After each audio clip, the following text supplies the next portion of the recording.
Сайн байцгаана уу үзэгчдээ. Эх орон Монголын үндэсний телевизээс бэлтгэн хүргэдэг амьдралын голдор нэвтрүүлгийн энэ удаагийн дугаар эхлэж байна. Хүн бүр өөр өөрийнхөө амьдралын голдор нь байдаг. Тэрхүү амьдралаа яаж сайхан авч явах вэ? Тэрхүү голдорыг хэрхэн сайн бүтээх вэ гэдэг нь хувь хүний өөрийнх нь ажил мэргэжил үйлстэй цаашгүй холбоотой байдаг. Нэг барж и раз энэ бос.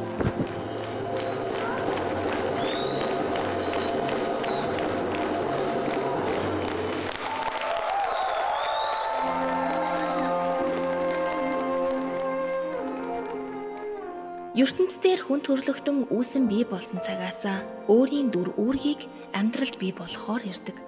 Энэ нь зөвхөн цаг хугацаагаар хэмжигддэг бөгөөд сайн, муу, алийг ч үгүйсгэж болохгүй.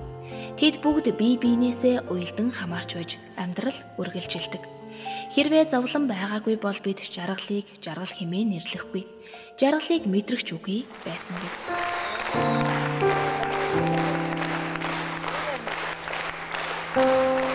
Дэлхий болон дэлхийг үүсгэгч бүх амьтай амьгүй зүйлс, улирал, цаг хугацаа, хүний мэдрэмжүүд болох хайр, зовнил, догтлол, уучлал, шунал, эд хөрөнгө, эрх мэдэл, тэд бүгд өөр өөрийн гэсэн дүр үүргийг амьдралд бий болгодог, хязгааргүй эргэлдэх амьдралын үн чанарууд юм.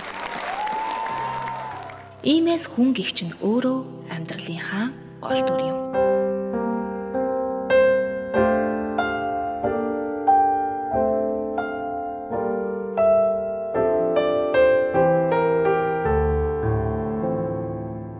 Бид энэ удаагийнхаа нэвтрүүлгээр их Монгол улсын түүхийг, ард түмнийг, аж байдлыг, мөн үзэгсэлт сайхан байгалыг бүжгийн уран тансаг яруу хөдөлгөөнөөр дүрслэн үзүүлдэг Монгол ардын бүжигчний ажил амьдралыг өгүүлэхээр бэлтгэлээ.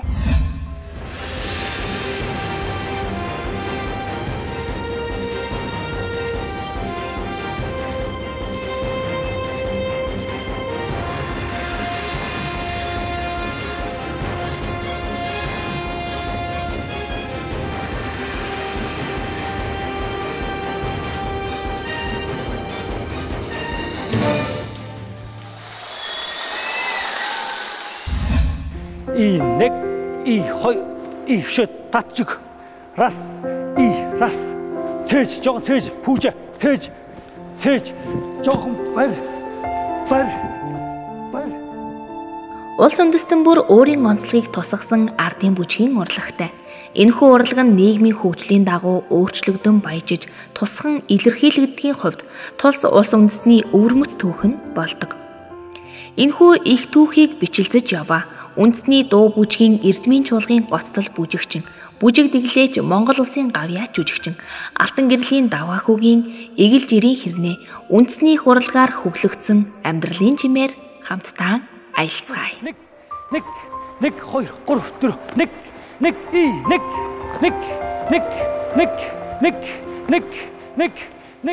нэг.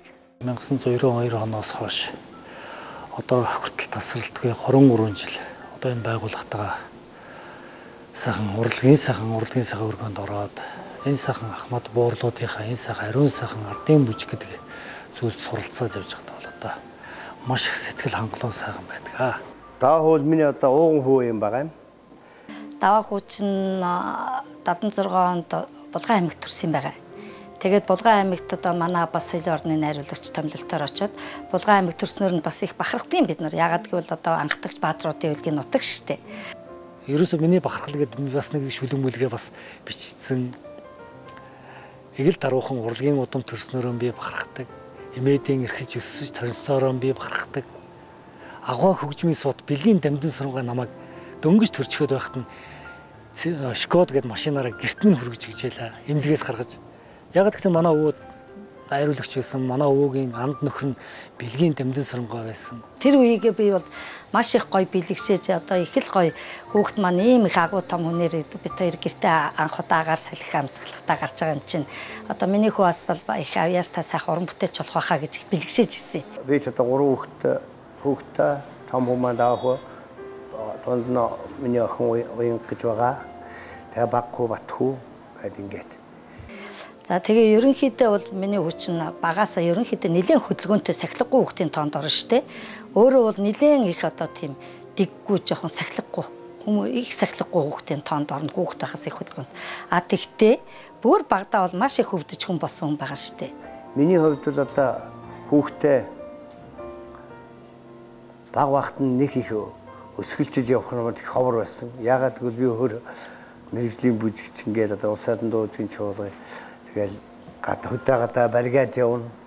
За тэгээд гадаа тоглолтоор явна. Тэгэл энэ хооронд бол миний одоо хүүгийн маань өсгсөн хүмүүс манай хадам ээж байгаа юм л та. Бас их сонин түүхтэй манай өгчин. Би анх хөгжим бүжгийн дунд сургуульдаас өгсөн штэ. Төгөлдөр хуурын ангид орсон. Тэгээ төгөлдөр хуурын ангид ороод өөрөө нөгөө хөгжмөнтэй их санахгүй жоохон хөдөлгөөнтэй өгчин 3 дугаар анги хүртлээ яваа. Тэгээ би тэд юу хөгжим бүжгээс нь гаргаад 52 дугаар сургуульд төгссөн. Миний баг нас энэ одоо энэ хуучин кабинет гэж үүдэг штэ. Ажлын район гэж байсан. Тэ. Одоо хаан улд дүүрэг. Тэрний 19 дугаар хороолт би 52 дугаар дунд сургуулийн Хосе Мартин нэрмжтэй 52 дугаар дунд сургуулийг төгссөн. Тэгээд тэрнээсээ энэ сайхан зааланд орж ирсэн дээ. Тэгээ ер нь бол манай энэ хүүхдүүд маань багаасаа ерөөсөө урлагийн одоо тайз одоо Монголын хүүхдийн ордны тайзаар ээж аваагаа дагаж явсаар байгаа л урлагийн ерөнхийдөө бас нэг мэдрэмжийг мэдсэн олсон гэж боддог. Миний төрсөн дүү бас надад цогмөр зэрэгцэн бүжиглж явна.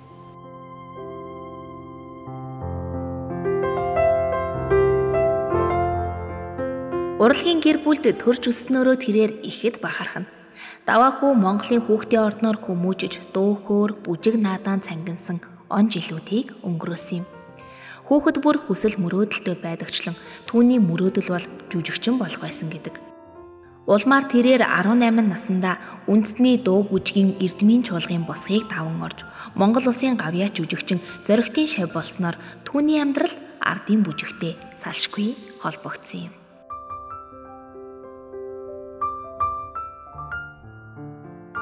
Эмээ маань намайг яг анх энэ чуулгад авчирсан манай эмээ байхгүй юу? 8 дугаар ингээд нөгөө дуудаан шугамаараа таслагдаа. Тэгээд нөгөө аав нь ч нөгөө манай нөхөр 2 жил нөгөө Америкт юу тоглолтоор гэрээд тоглолтоор явцсан байсан. Тэгээ эмээ миний ээжил ер нь хүн болгосон шүү дээ. Хүмүүс 10 дугаар ингээд төгсөд тэгээд манай хадам ээжил энэ хүүхдтэй ер нь ажилгүй болох нь шүү. Урлаг молгийн юм төсөл төрөхгүй болохгүй юм. Тэгээ улсын ардын дуучин чуулгад тагалдан бүжигчнээр оруулаад би одоо явтай хүүхдийн зангаар бас нэг жоохон хөдөлгөөнтэй жоохон байгаад тахлаа. Одоо ерөнхийдөө энэ хүүхдээ ерөнхийдөө болохгүй байна. Ерөөсө гудамж идэрлээ салхаа байлаа. Энийг л ерөөсө яг ямар ч нэг ангийнх нь хүүхдээр наваач чигээд. Тэгээ ээж л одоо яг нь ер нь бид нар чинь бүжгийн урлаг дотор сэвжтийн сүхбаатар одоо зоргоо одоо Монгол улсын гавьччин зоригт чинь бас манай нөхрийн анги шүү дээ. Тийм учраас ямар ч манай эмээл хэлдэг. Ямар ч чи ангийнх нь хүүхдийн чинь энэ ангийнхаа хүүхдийг ямар ч чи өөр дээр байлгачаа. Хамаагүй наар чинь бүжигчин болохгүй ч болно. Чи зүгээр л энд нэг дуудлагаар яг л ажилт чим юм шиг л яг өглөө 10 цагт ирээл энэ дасгал сургуультуудаа сайхан үзүүлээд ингээд байж байгаа. Тэгээ тэнцэнээсээ би чинь 92 жил яваад ирэхэд л чуулгад бүжигчин мэрэгжлийн бүжигчний одоо гэдэг бас одоо мэрэгжил эзэмшээд бүжигчин гэдгээ тэгээ чуулгад бүжигчин болоод орж гараагаа эхэлсэн. Яг намайг гардаж авсан багш бол Монгол улсын гавьяа жүжигчин Зоригт гэж хүн байгаа. Зоригт өгчтэй бол би одоо маш их баярлж явдаг. Ягаад гэвэл тэр хүн байхгүй бол одоо өдөөд би байхгүй. Тухайн үед миний аав гэж нэг хүн байхгүй бол өдөөд би энэ өдөө зэрэгтэй сайхан явах үг нь одоо мэддэхгүй бүрхэг байгаа.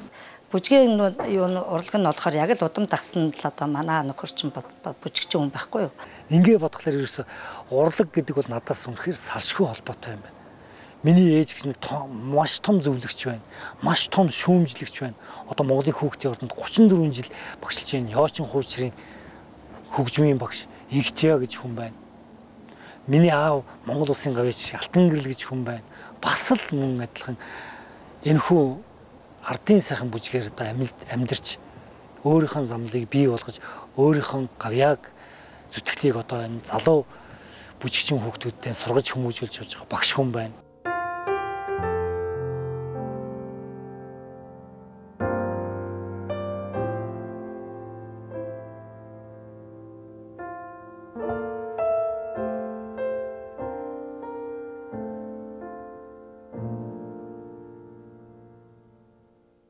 За одоо би чинь энэ хүүхдийн ордонд 1985 онд анхнд дараамын дугууланд орж тэгээд дараамын дугууланд одоо энэ манай Дооё, Аглуу гээд одоо энэ Утганбаатар, манай дараамын театрын Наранбаатар бидэд одоо энэ дараамын дугууланд байлаа.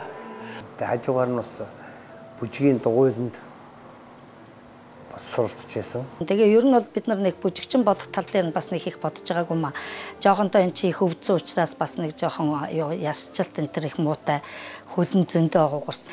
Тэгээд би яг нь ерөнхийдөө бол нэг тийм драм талдаа жоохон авьяастай гэдэг тал дээр нь бас үгээ ярих гэдэг юм л да. Тэгээд драмын дугууланд явж байхад манай даваах багш чинь нөгөө тэндээсээ ордноосоо гараад тэгээ бид нар драмын дугуулан маань багшгүй байсан учраас бид нар ч бас ямар ч үсэн дараамын дугуулан гэдгийг байлгах ёстой байсаарч байсан юм. Цааш нь өшөөж бид нар байлгах ёстой гэдэг тим юм хийх гэж бид нар ингэж өөрсдөө ингэж тийм хошин үзүүлбэр тайланг тавьчаалаа дараамын. Тэр үеэс л би бас хүүгээ ерөнхийдөө бас нэлээд бас драм талдаа бас сэтгхүү драмын сэтгхүү юмыг бас их сэтгэлгээ нөгөө зохиомж талдаа бас юмыг их сэтгэж харддаг юм байна гэдг нь айгуу тийм мэдрэгдэж эхэлсэн. Ер нь алдар зуутай усууд энэ юунаас л одоо хүүхдийн сайхан энэ өргөнөөс л бий болж өөрсдөө ажил амьдралын гараагаа эндээс эхэлж одоо өөрсдөө төлөвчлийг эндээс олж авьяасан хөгжүүлэх тийм ээ өөрсдөө тэгээд цаашдын ирээдүйг тодорхойлох юугаа энэ л сайхан хүүхдийн дуу хуур цагнаас сайхан өргөнөөс л олж аваад л тэргээрээ дагинч одоо мэрэгжлийн сургуулиудад суралцсан улмаар тэгээд Монголын ард түмэндээ тайз дэлгэцэр болон тайзнаа ингээд танил болоод ингээд явж байна.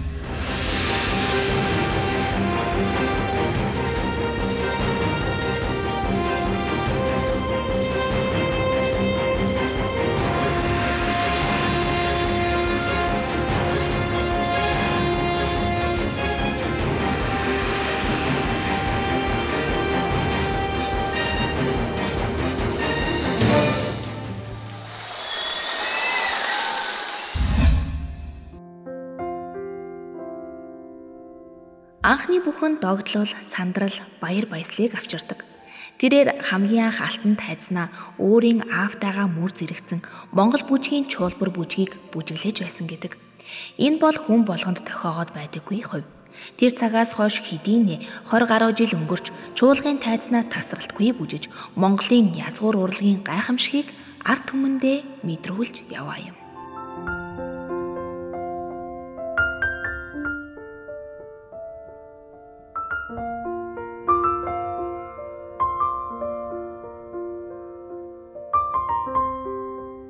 Тухайн үед л одоо тэр зэрэгдэл гэдгийг би одоо их л айцсаар төсөөлж хийж л дээ. Тэр сайхан бүжгийг хийгээд гараад ирэхэд хөл салгалаа чичрээд хүн ерөөсөө ингээл сэтгэл ингээл чичрээд ирэхлээр хүний бүх юм чичрээл эхэлт юм л ерөөсөө ингээл гар хөлс. Тэгэхээр сэтгэл зүйн бэлтгэл хүнд асар их нөлөөлөв. Сэтгэл зүйн бэлтгэл гэдэг нь тухайн үед чинь хүүхд би ч хүүхд байсан. Мөн сэтгэл зүйн бэлтгэл тэрийг мэдэхгүй. Ерөөсөө хийнэ. Чатнаа л гэж гардаг. Хөдөлгөөнөө л мартчихгүй хүн шиг л ингээл хүнд нэг гай болоод хажуудныхаа хүнд нэг тээг болчихгүй хүн шиг л хичээл гэж би бодож.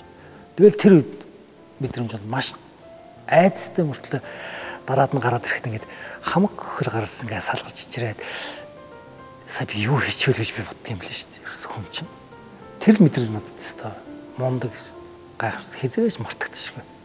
Тэгээд ерөнхийдөө хүн ингэж бодсон юм болох юм.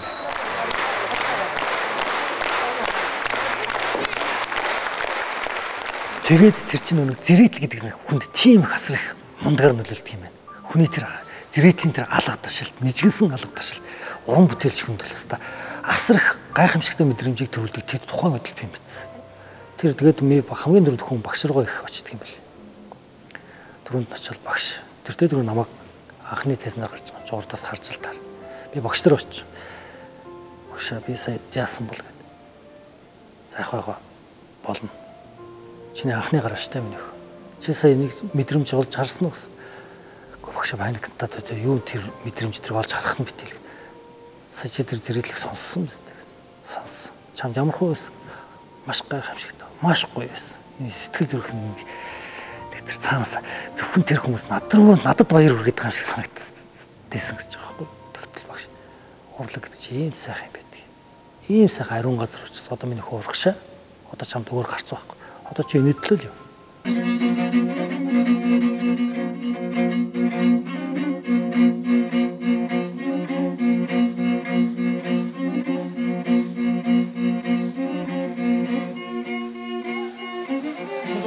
Шилжигчин алтан гэрэл хөө намаа хөө Батгүү нарын хамт хултай биелгээг та бүхэндээ төлөвлөлээ.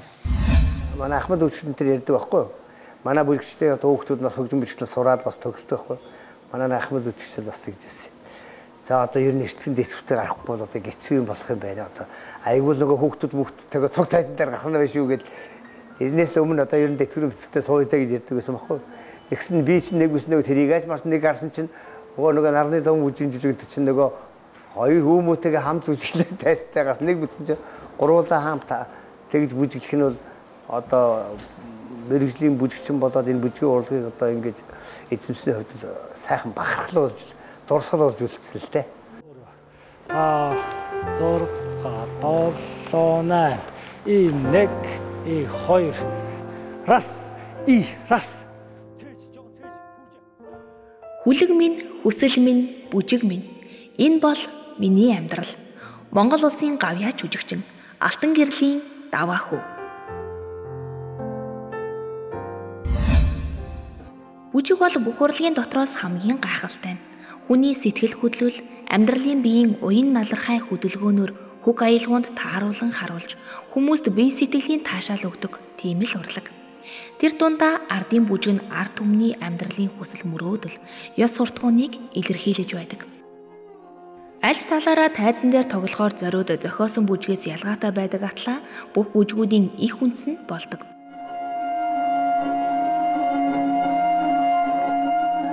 Давааху 4 жил дагалдан бүжигчнэр ажиллаж байгаад 1996 онд үндэсний дуу бүжгийн эрдмийн чуулгын алтан тайзнаа Алтан ураг бүжгийн жүжигт Жамуухын дүрээр анхны гол дүрээ бүтээсэн нь олон ч хүний магтаал сайшаалыг сонсож байсан гэдэг.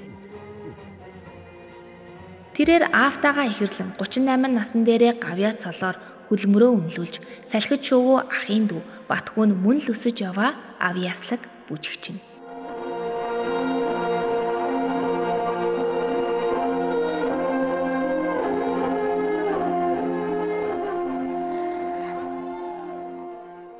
Багасаа л хүүхдийн ордон дээр л ээжигээ дагаал явдаг байсан.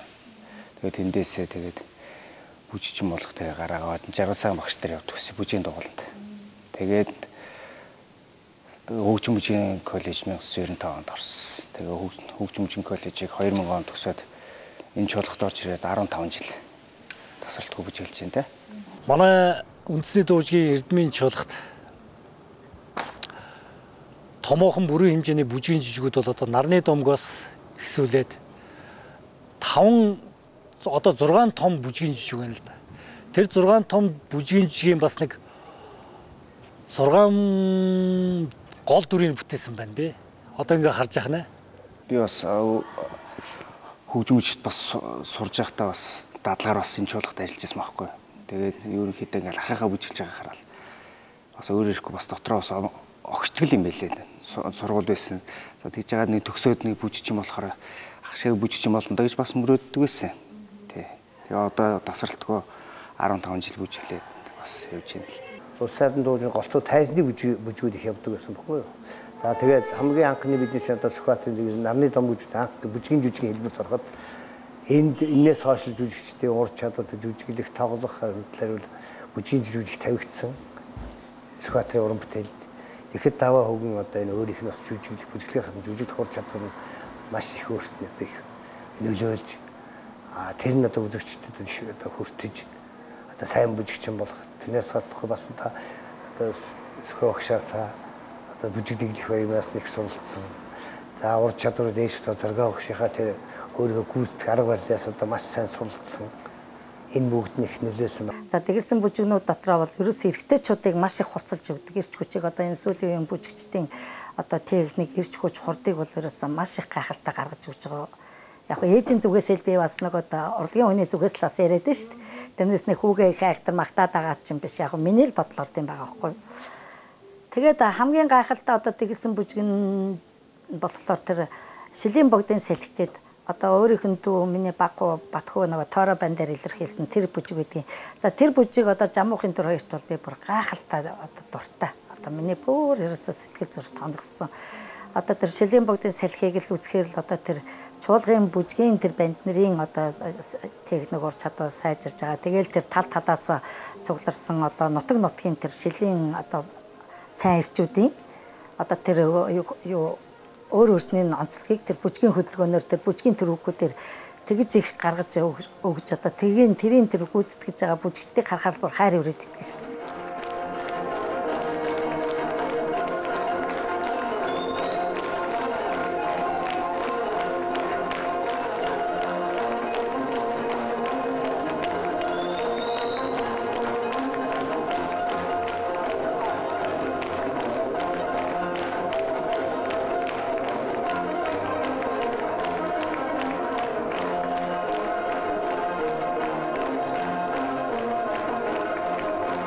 Ер нь ахыхан юу яасан дэгэлсэн шилийн богд талын салхи гэдэг энэ бүжгийн гол дүрийг хийж байгаа.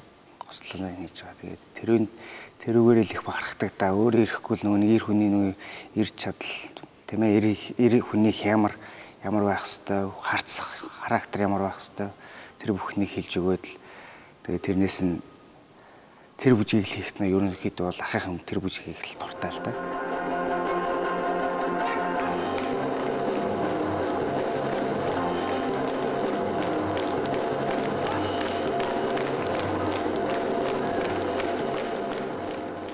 Амар жаргалын нэг дууны клипэнд би нэг тийм тахрын дүр бүтээх гээд явсан манай дуучин амар жаргал. Тэгээд явж хахад шилийн богд дээр өглөө үүрээр бид тэр зураг авсан байхгүй юу. Тэгээ би бодохдоо би нар мандахаас өмнө тэр уулан дээр гарч суучгаад тэр нэг үлээж байгаа салхин өрт нэг их юм хэлж явах шиг надад санагдсан. Яагаад тийм нэг их гоё болдг юм бэ? Хүн гээд тэр салхинд нэг юм бодоод энэ шилийн богд, шилийн сайн эрчүүдийг энэ хаад ноёдын зүрхийг мохоож явж гэсэн Монголын энэ эх орныхон төлөө тэмцэж явсан цогтой эрчүүд би яагаад магтан дуулж болохгүй гэж. Яагаад би нэг бүжгийн хэллэгээр ард түмэндээ хүргэж болохгүй гэж би тийм бодол төрсөн л доо. Тэгээ би бодож хахад яагаад ч нэг юм сонин бодол орж ирдэг юм бэ? Би тэрэн дээр ингээд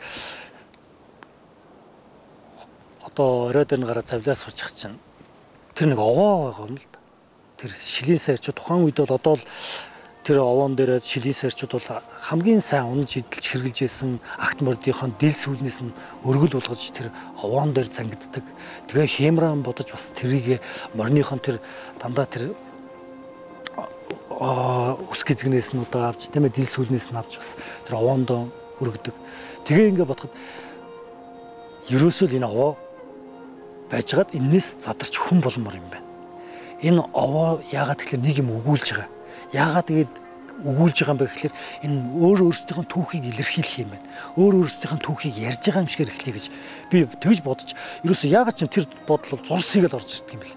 Тэгэл бодоод ингээд явж хагаад нааша эрен иртлээ за одоо хамгийн гол нь биднээсээ хөглөдөг юм чинь хөгжим тийм ээ. Тэр сайхан аялгауг би хинт захиалж бичүүлэх үү.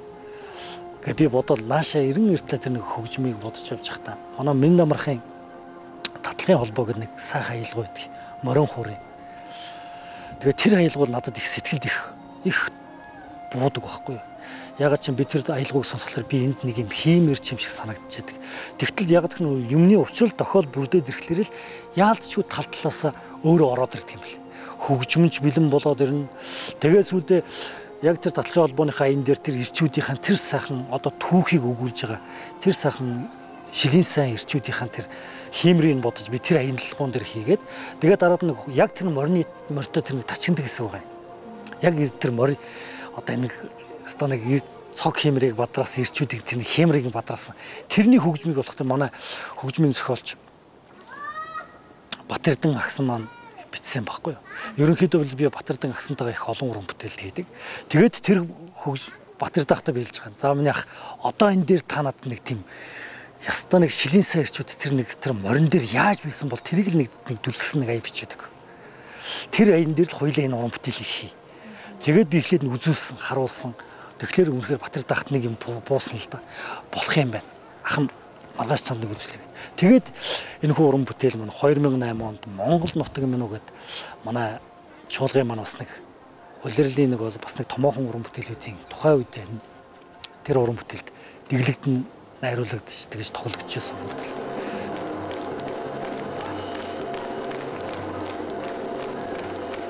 Урлагийн гэр бүл төрсөндөө бас маш их баярлаж бахархаж явдаг. Тэгээд аав ах хоёроо бахархдаг, ээжээрээ бахархдаг. Тэгээд одоо энэ зааланд орж ирэл ахыхаа доор ажиллаад бас л их багш хүн гэдэг чинь бас хэцүүлтэй бас нэг хүн болгоныг ингээ харна. Тэгээд болохгүй байгаа юмнуудыг хэлж өгнө. Бас хаяада бас ингээд нэг болохгүй байгаа юм дээр бас нэг жоохон гуурч хөрөх шиг нэг жоохон бас гомдох юм байна. Тэгээд тэрийг бол яг тэр үедээ тэгээд тэгчээл мартчихдаг. Гэхдээ ахта маш их баярлж явдаг. Тий. Өшөөх уран бүтээл хийгээрээ тойруулаарай гэж ахаасаа хүсье.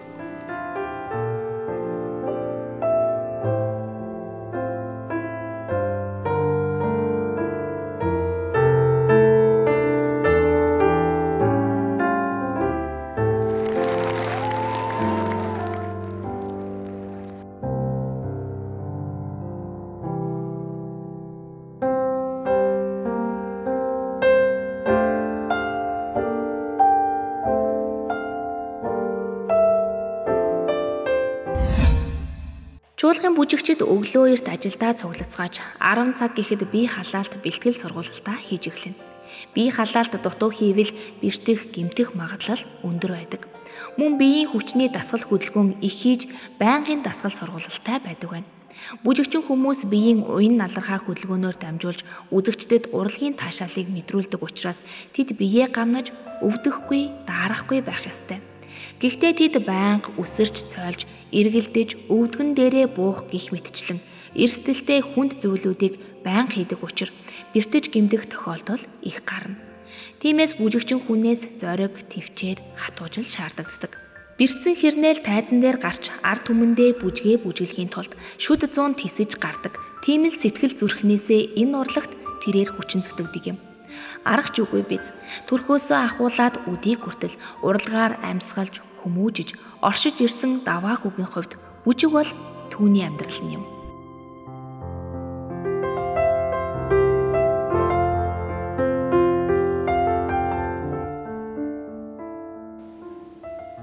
Миний хөө муу бүжигчэнд хөлн хүртэл саад болдгоо шүү. Муухан хөгжимчд гарын хүртэл тээг болдгоо шүү. Тэр үг л надад хамгийн аимшигт. Нэгэн тайзан дээр бүдчихгүй юм шиг, бүдрээд унчихгүй юм шүү гэдэг тэр үргэж би хоёр үл дээр босоо байна. Босоо байхдаа би энд ямарсан өөрийнхөө нэг хин гэдгээл би нэг үзүүлье. Хиний хүүхэд вэ гэдгээ би нэг харуулъя. Хин гэдэг хүний шав бэ гэдгийг би нэг хүмүүст мэдрүүлэе гэж би бодож өдий хүрч байгаа. Би байв сүртэй байх хэвээр байхгүй сургаггүй байх хэвээр гэж би боддог. Хүн чинь бас шатдаг хүн бол тийм юм байл л дээ. Би өөрөө их шатамтгай хүн. Дотроос их илүү их шатаж явдаг. Тэгээд илүү их нэг тийм өөрийгөө нэг золиосноор санагдаад ерөөсөл. Яа тийм нэг л бэртэл үз яа тийм. Сүүлдээ ингээл бэртчихлээр багш нартай хэлэхгүй шүү дээ. Яг л багш нарт хэлэх юм намайг оруулахгүй байхгүй. Гэхдээ над төлөө бодоо чи энд одоо орохгүй гэдэг. Тэгэхгүй тул бэртсэн ч бэртээг юм шиг хазгансан ч хазганаагүй юм шиг явж исэн үе байсан. Тэгэл ерөнхийдөө мэддэм дөө нэг хөгжим дугаараар гэрэл хасаал хөшиг нэгдсэн багт бол тэгэл хүн яаж үсэнийг бүгдийг мартна. Би л одоо миний хувьд би мартчихдаг. Өвдөлтийг мартчих. Бэртсэн ч бэртээг юм шиг, өвдсөн ч өвдөг юм шиг л байх хэвээр. Урдгийн хүн бол тайзан дээр гараад ирэх. Намайг үзэх гэж магадгүй энэ биднүүсийг үзэх гэж. Хүүхдтэй нэг талхныхаа мөнгөөр нэг талх аваад өгчих юм дэ. Хэдэн төгрөгийг хугасалж авчгаад тэрийг нийлүүлж хагаад нэхгүй юм үсчих, нэхгүй ардын урлаг үсчих гээд хуржрээ плед аваад тасалбар аваад хүрээд ирсэн хүнийг би гомдож болохгүй байсан. Тэгэхээр би урлагийн хүн байгаад бол хэрэггүй л байхгүй.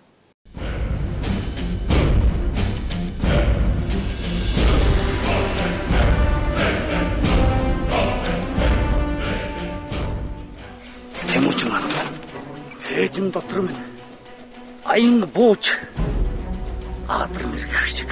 Тэмүүжин Хоёлаа анд бол. Энийх буруу туслууд зөвхөн чам дээр амд чинийхэн өмнөөс би хүслийн төлөө амиа зурмаар. Андаа!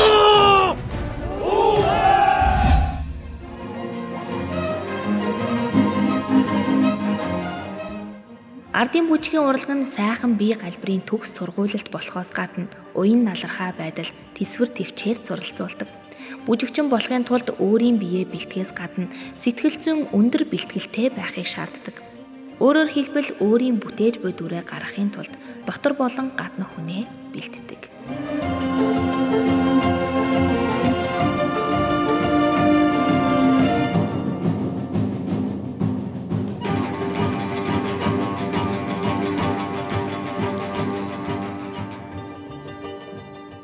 Даваагийн одоо бүжгийн ур чадвар гол нь одоо тэр дүрийг үзэгчд хүргэх тоглолт. Актерский мастерство гэдэг нэ. Тэгээд жүжиглэх ур чадвараараа бол маш их тэр дүрийг одоо бодож тийм ээ үзэгчд яаж хөрвүүлж чадах вэ? Маш тэрнээс гадна маш их хурдтай. Та хөвөл хурд их сайтай, эргэлт их сайтай. Онцлог нь тийм байсан. Тэрэн дээрээ өөрийнх нь сэтгэлийн хүч орж ирнэ. Тэгээд үзэгчд тэрүүл одоо маш сайн өөрсдөө хүлээж авч чадна, үзэгчд хүлээж авч чадвал үзэгчд одоо өөрийгөө тэрийг үзүүлэх чадвар нь одоо их сайн байсан байх гэж боддгийг. Тэр хоёр сайхан бурхан шиг хүнээс юм сурч чад тэр хүний итгэл найдварыг л алдна гэдэг нь надад хамгийн том айдас байдаг. Одоо ч бид гэж бодож авдаг. Би багш нарын тэр сайхан итгэл найдвар өшөө өндөрт авч явах юм гэсэн. Өшөө дэшээ багш нараа хилээгүй хэлсэн үгийг би энэ залуу бүжигчтэй болон одоо цуг хамтран бүжиглж байгаа бүжигчтэй хэлчих юмсан. Багш нарын тэр сайхан ариун сайхан сургаалын тэр хилээд өгчих юмсан гэдэг талаас нь л одоо би илүү их тэр гэж бодож ажиллаж байна. Яагаад гэвэл би өөрөө энэ урдгийн төлөө тууштай тэмцээ, энэ төлөө явъя гэсэн учраас энд өөрөө би чинь одоо дурлаад шатаж явж байгаа юм чинь энэнийхэн төлөө явахт бол хамаагүй тэр гэр мөртөө очиж оройтч очно уу, маргааш өглөө нь очно уу, тэр бол энэ золиос биш шүү дээ. Хамгийн гол би энэ дунд энэ тэмцэл дунд л байх хэрэгтэй. Яг тэгэхээр бүжигчийн дунд тэмцэл маш байх хэрэгтэй. Яг тэгэхээр тухайн үед бол би энэ чинь уран сайханч байсан. Мэргэжлийн бүжигчдийн дунд орж ирсэн уран сайханч байсан учраас би илүү их өөрийгөө хөгжүүлэх ёстой гэдгийг би ухамсарлаж байсан. Ойлгож байсан. Манай хөшөлж байсан байхгүй. Муу бүжигчинд хөлн хүртэл саад болдгийн шүү дээ миний хөгж. Тэр үг надад асар их айхтар илэрхийлэгдсэн. Тэрийг хэлсэн үг манай аав байдаг байхгүй. Тэгээ миний үгийн хамгийн анхны одоо маш их баярлуулсан юм гэхлээр нөгөө алтуураг бүжгийн жүжигийн жамуухын дүрд жамуухын дүрийг одоо бүжгийн одоо Сүхбаатарын дэглэн найруулсан алтуураг бүжгийн жүжигийн жамуухын дүрийг бол гайхалтай бүтээсэн. За тэндээс л эхлээл ерөөсөө бүр за ер нь бол дүр гэдэг бүтээх гэдэг тал дээр бол миний хүү одоо бүжигчин ч хэлдэггүй ер нь бол бас нэлээд одоо авьяас нь тодорч байгааг нь одоо харж их бахархдаг шүү дээ. Алтуургийн одоо жамуухыг үзээд манай 10 дахь ах л эдтэй даа өстө жинхэнэ жамуугч гарч ирсэн байх шүү бүжиг дээр гээд ингээд бүр одоо энэ төмөр баат жамуу хэрэн давг энэ баяр хүргэжсэн. Тэгээ одоо бол нэлээд тэглээчийнхаа бас тэглээчээр их ажиллаж байгаа миний хүү.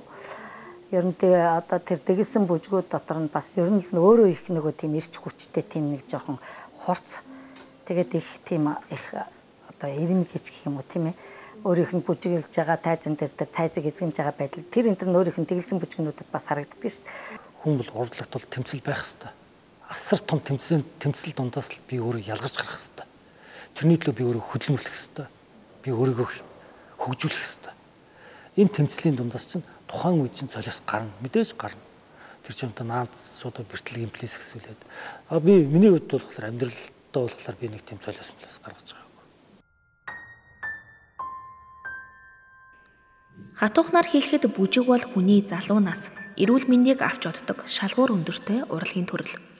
Ардын бүжгийг үзээд суухад бие галбар, царай төсөөрөө хэнийг ч дагуулах аргагүй инээмсэглэх бүжигчд, үзэгчдийн оюуныг цэнгүүлдэгч, тайзны ард бидний төсөөлтгөөс тис өөр ертөнц буцалж байхан тэр.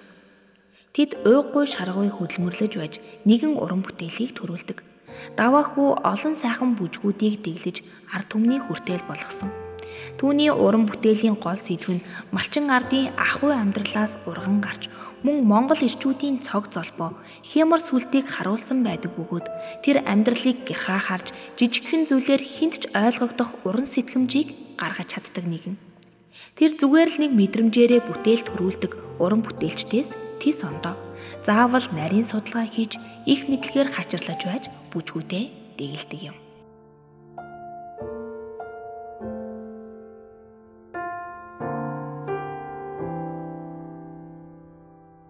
Одоо өвгөн багш маань ингээ харж байхад бол малчин айлын хотноос л одоо бий байсан урлагийг л одоо хөгжүүлэл энэ сонгодог хэлбэрт орж тайзны урлаг болтол гэж хөгжүүлж чадсан тэр хүний маш том гавья. А дараад нь манай Сөхөө хөшийн маань хийсэн тэр юу бол тэр аавынхаа тэр одоо тайзны бүжгийн хэмжээнд хүргэсэн тэр бүжгийг бүжгийн жүжиг болгоно гэдэг бол бас нэг том арга барил хэлбэр. Тэр хүний одоо маш том юу л да одоо манай Монголын бүжгийн урлагт одоо оруулж байгаа хувь нэмрэл маш томор цар хүрээний их том болж байгаа шинжилтэй. Тэгээд ингээ манай одоо жишээ нь манай Баярбаатар байна бүжигдэглээч. Манай Баярбаатар маань болохоор дандаа язгуур талаа илүү их барих жишээ нэ. Тийм ээ? Язгуур ерөөсөө л манай энэ язгуур бие биелгэнээс л манай энэ бүжгийн үүсэл хөгжиж чинь бий болж эхэлсэн. Тэргээд бодглохлоор энэ язгуур бие биелгээгээл манай Баярбаатар маань одоо их гэрхаануудаар харж овжин юугаар ингэж харж тэрийг бүжгийн хэлбэрт оруулж. Миний хувьд гэх юм бол би өөрөө болохоор ерөнхийдөө дандаа нэг ирчүүдийг магтан дуулгах ч юм уу. Ирчүүдийн тал дээр илүү их бүжиг хийх тийм сонирхол илүү их давмгаалж идэг. Ягаад гэвэл би өөрөө эр хүн болооч тэр юм уу. Ягаад би өөрөө сэтгэл дотроо шатаж явдаг, дүрлзэж явдаг, бодож явдаг, хүсэж явдаг, мөрөөдөж явдаг тэр зүйл маань надад энэ дотроос нэг хилж өгöd байдаг. Миний үгийн одоо үнэхээр дэглэсэн бүжгүүд үнэхээр нэг юу л да. Одоо ингээд бүжгүүдийн хаагаад дандаа голцоо эрэхтэй ирчүүдийн бүжиг хийсэн байдаг юм билэ. Тэр талынхаа судалгаа ихтэй ер нь ирчүүдтэй ажиллах тал дээр одоо илүү тийм байдаг.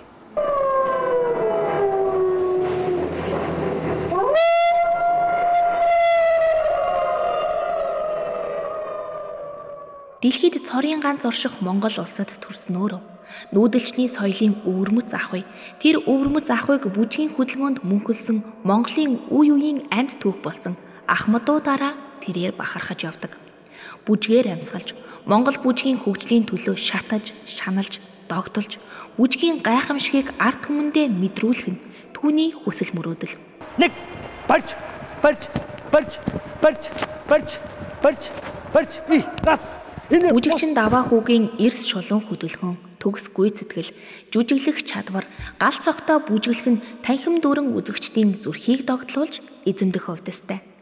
Инхийн цагт хөлсөх урсвал дайны цагт цус баг урснаа гэдэг. Энэ үгийг түүний ертөнцөөр харвал бэлтгэл сургуулилт дээрээ хэдий чинээ хөлс урсгана, хэдий чинээ зүрх сэтгэлээ зориулна, хожмын өдөр үр дүнг нь харах болно гэсэн агуулгатай. Хараацаа шувуу шиг эргэлдэн хуйларч, харцаг бүргэд шиг шунан зүтгэж, хос хүн шиг уяран хайлж, холбоо нурууд шиг уйлзэн долгилж тэрээр өөрийн ирэхгүй энэ ертөнцид шунан дурлаж, энэ агуу хөдөлгөөнийг бүжгийн урлагт амьлуулахад хөг нэмэн, нүүдэлчин монголчуудын үргэлжлэл хэмээн бахархаж, тийхүү сэтгэлээр урлагт хүчин зүтгэж яваа юм.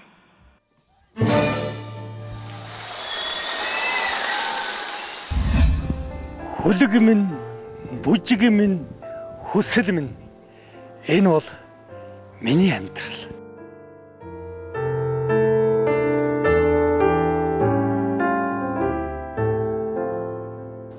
Монголчуудын баяр жаргал, амьдрал тэмцэл, ахуй байдал, ёс заншлын илэрхийлэл болж үн эрдэнэс өнөөг хүртэл уламжлан ирсэн Монгол ардын бүжигчний ажил амьдралыг өнөөдрийнхөө нэвтрүүлгээр өгүүлэн хүргэлээ. Ингээд үзэгчдээ дараагийн нэгэн амьдралын гол дүрээр иргэн уулзъя. Баяртай.